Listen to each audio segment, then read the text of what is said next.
একটা সময় শবে বরাত আসলে মা আর দাদি মিলে নতুন ধান উঠতো, চাল ভিজিয়ে তারপরে গুঁড়ো করতো ঢেঁকিতে, কুটে তার হালুয়া আর রুটি করতো। সে একটা অসাধারণ স্বাদ ছিল। এখনও মা করে, দাদি তো নেই, কিন্তু মা এখনও, নানি আছে, নানি মার কাছে থাকে। নানি আর মা মিলে এখনও রুটি আর হালুয়াটা করে। আর আমার মা তো করবে, আমার মার কোনোবার মিস হয় না এই রুটি আর হালুয়াটা।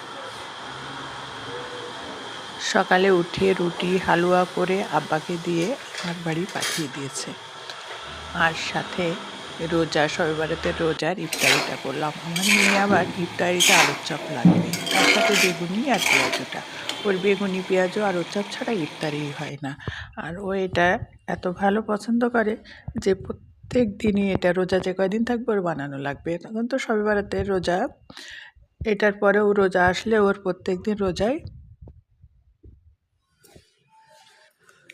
মা রুটিটা করে একদম সাদা, রুটিটা হয় খুব মজা, নরম। আর হালুয়াটা তো অসাধারণ স্বাদ, আমার মায়ের মতো হালুয়া কেউ করতে পারবে না।